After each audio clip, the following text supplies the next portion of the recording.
Start. सभापति महोदय, आज हमारे देश में जो ऊपर से लेकर नीचे तक शिक्षा दी जा रही है, उसमें व्यवस्था ही एक कारण है, जिसकी वजह से शिक्षा का स्तर गिरता जा रहा है।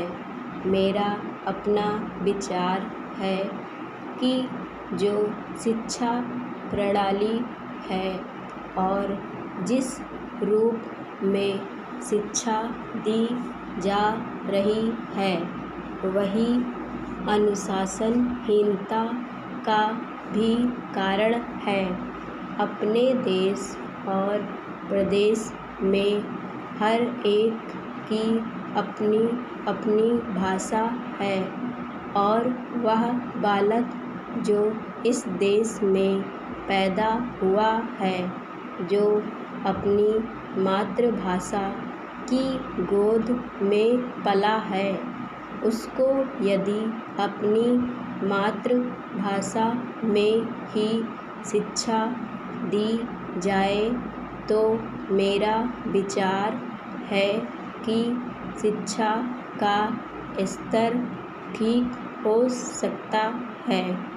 जो सबसे बड़ी भूल है और कमी सरकार के द्वारा दी जाने वाली शिक्षा के संबंध में हो रही है, वह यह है कि बालक की मातृभाषा में शिक्षा न देकर उसको उस भाषा में शिक्षा देने की व्यवस्था की गई है, जो हमारे देश या प्रदेश की भाषा कभी रही ही नहीं। मेरा अभिप्राय विदेशी भाषा अंग्रेजी से है। मैं यह मानकर चलता हूँ कि जब से यह भाषा इस देश में आई है, चाहे वह किसी कारण से आई हो, इसे आप भी और इस माननीय सदन के सदस्य भी जानते हैं कि उससे बुरे परिणाम ही निकले हैं। कोई भलाई नहीं हुई है। इस देश को जो हानि हुई है, वह किसी से छिपी नहीं है।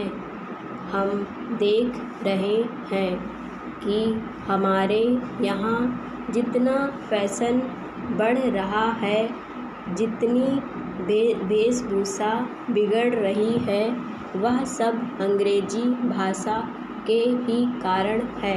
पैराचेंज। जिस समय यहाँ पर अंग्रेज़ों का राज्य था, प्रायः यह देखने को मिलता था कि वे लोग जो विशेषकर के किसी न किसी तरह से सरकारी पक्ष के ही होते थे, अंग्रेज़ों से मिलने के लिए जाते समय अंग्रेजी वेशभूषा का ही प्रयोग करते थे।